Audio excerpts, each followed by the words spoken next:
Hello दोस्तों, मेरा नाम है इरशाद और आज की इस वीडियो में मैं आपको सिखाऊंगा कि वी लुकअप क्या होता है और कैसे लगाते हैं। तो इसको छोटा सा चीज़ मैं के लिए समझा देता हूँ कि वी लुकअप होता क्या है और क्यों जरूरत पड़ती है वी लुकअप की। तो इसको मैं बताने के लिए सबसे पहले मैं बता दूँ कि सपोज़ कि एक कंपनी है, उसमें 5000 एम्प्लॉय काम करते हैं और 5000 एम्प्लॉय का डेटा एक मास्टर शीट में है। ठीक है, समझ लीजिए इस बात को कि एक कंपनी है, उसमें 5000 एम्प्लॉय काम करते हैं। 5000 एम्प्लॉय के का जो डेटा है एक मास्टर शीट में है। ठीक है, और आपको 50 नाम दिए जाते हैं उसी सीट में से, मास्टर सीट में से 50 बंदों के नाम दिए जाते हैं जो कि अकाउंट टीम में काम करते हैं। समझ रहे बात कि अकाउंट टीम में काम करता है। अब आपको ये पता लगाना है, मास्टर सीट में सारा डेटा अपडेट है कि उनकी कितनी सैलरी है, किस पोस्ट पे है, क्या उनकी डेट ऑफ बर्थ है और क्या क्या, मतलब हर सीट में सारा अपडेट है। तो आपको 50 बंदों के नाम दिए गए जो कि अकाउंट डिपार्टमेंट में काम करते हैं और आपको बोला गया है कि इनकी सैलरी निकाल के लाए कि कितनी सैलरी है। तो आपको क्या करना होगा, जितने भी नाम दिए गए हैं आपको, तो उस पर वी लुकअप लगाएंगे और 5000 सीट पे से आपको केवल 500 बंदों के जितने भी वो डिटेल्स है वो आ जाएंगे। तो उसका मैंने एक छोटा सा डेमो बनाया, मैं दिखा देता हूँ। मान लीजिए कि 5000 तो नहीं, इतने बंदे हैं, इतने मैथ में मार्क्स लाए कुछ बच्चों ने, तो उसमें से कुछ नाम मैं आपको अलग दे देता हूँ। ये मैंने पूजा दे दिया, आकाश दे दिया और राजू को उठा लिया मैंने।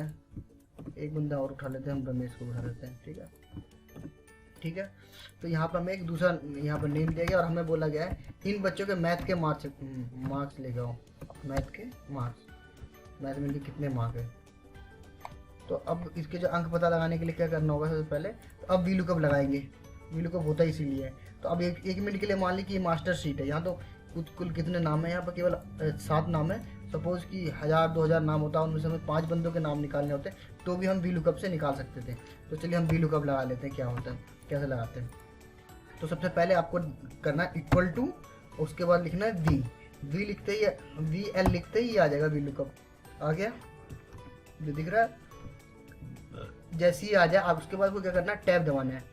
जो टैब का बटन होता है कीबोर्ड में, उस टैब दबाना है जो कैप्स लॉक के ऊपर होता है।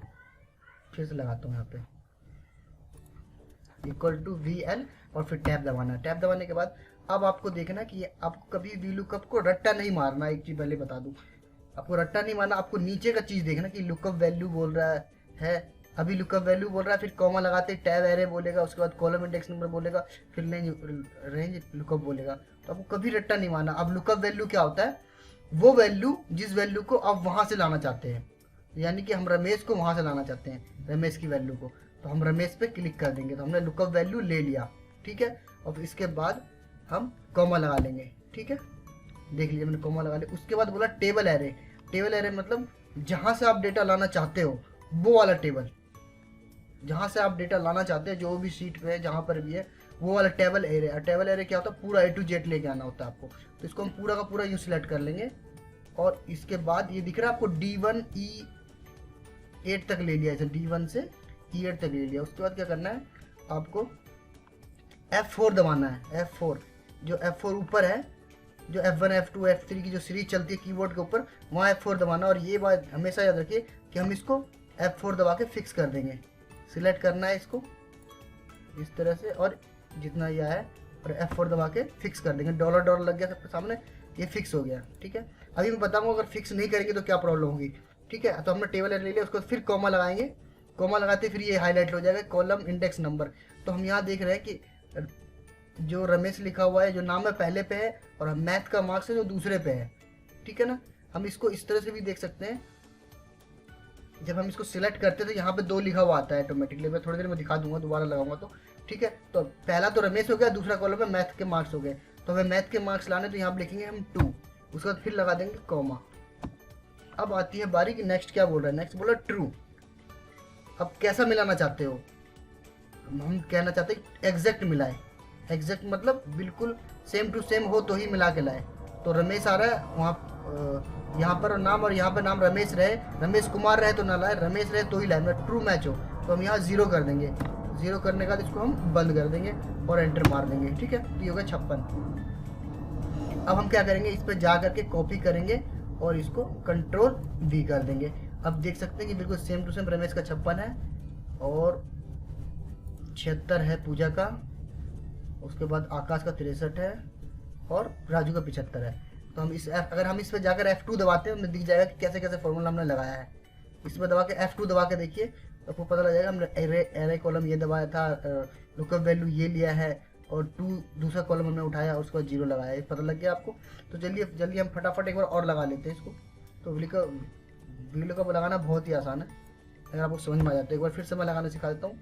तो आपको इक्वल टू डालना है, VLOOKUP लिखने के बाद टैब दबाना है, उसके बाद लुकअप वैल्यू वही होता है जिसको आपको वहाँ से देखना है, यानी कि यहाँ पे क्या है, इसको कॉमा लगा लेंगे। टेबल एरे पूरा का पूरा टेबल जहाँ से आप डेटा ला रहे हैं। देखिए अब यहाँ देखिए ध्यान देने वाली बात है, जब मैंने इसको इस तरह किया था तो आप देख रहे हैं कि रो 8 और 2 कॉलम ये लिखा है ना, दूसरा कॉलम। मान लीजिए हमारे पास बहुत सारे कॉलम होते हैं और हम गिन नहीं पाते कि D-E-F, तो हम क्या करते हैं, ऐसे करने का सिलेक्ट करने का बाद हम ये वाला हिस्सा देख लेते हैं। तो जो F4C लिखा हुआ है ना ये, तो हम ये वाला हिस्सा देख के पता लगा लेते कि 2 है कि 4 है। तो यहाँ पर 2 लिखा हुआ है तो हम 2 लिखेंगे कि दूसरा लेना हमें। और एक बात याद अच्छी तरह रखिए, F4 दबाना बहुत मैंडेटरी है, वरना आपका VLOOKUP गलत हो जाएगा। और वो गलत क्यों हो जाएगा, मैं बिना F4 के दिखाता हूँ। एक बार ये नॉर्मल हो गया, कॉमा लगाया, मैंने दूसरा कॉलम उठाया यहाँ पे और 0 दबा दिया और मैंने ये बंद कर दिया। अब देखिए क्या गलती होती है। क्या राजू का 75 या 75 ही है। अब एक काम करते हैं ना, हम रमेश को नीचे ले आते हैं और राजू को ऊपर लिख देते हैं। देखो ये गलती हो गई, हमने डॉलर नहीं लगाया ना। अभी हम थोड़ी देर पहले मैं जो बोला था कि यहाँ डॉलर लगाना जरूरी है, अब डॉलर नहीं लगाया तो क्या हुआ, देखिए यहाँ पर तो ये कॉलम जो ये था पूरा कॉलम, जब हमने यहाँ 2 दबाया तो ये कॉलम देखो यहाँ तक रे वैल्यू ले रहा है। लेकिन जब हम दूसरे में गए तो देखिए एक नीचे आ गया, ये फिर नीचे में आ गए तो और नीचे आ गया, ये मतलब 2 कॉलम से छोड़ दिया। अब नीचे आ गए तो बिल्कुल ही छोड़ दिया, तो रमेश को ये कहाँ से उठाएगा, रमेश तो ऊपर ही रह गया, टेबल एरे से तो ऊपर ही रह गया ना, तो कहाँ से लगाएगा। इसलिए हमेशा याद रखिए कि आप हमेशा इसमें रे में टेबल एरे में डॉलर लगा के रखें। डॉलर लगाने से आपका VLOOKUP कभी गलत नहीं होता। उसके बाद Ctrl D करिए और ये फिर आ जाएगा। तो उम्मीद करता हूँ ये आपको बहुत ही लगा होगा VLOOKUP लगाना।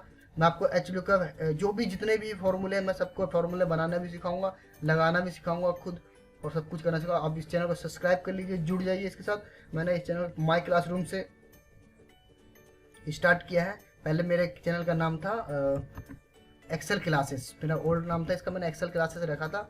अब मैंने इसका नाम चेंज करके माई क्लासरूम रख दिया और मैं इस पर हर चीज़ सिखाने वाला हूँ। वर्ड, एक्सेल, पावरपॉइंट, एवरीथिंग जो भी होगा, कंप्यूटर जो भी चीज़ें, जावा स्क्रिप्ट, VBA, एवरीथिंग मैं सिखाने वाला हूँ। तो उम्मीद करता हूँ आपको ये VLOOKUP का जो फॉर्मूला है बहुत सही लगा होगा। ठीक है, तो मिलते हैं नेक्स्ट वीडियो में। उम्मीद करता हूँ आप सब्सक्राइब करेंगे, लाइक करेंगे, शेयर करेंगे। तो टिल देन बाय बाय।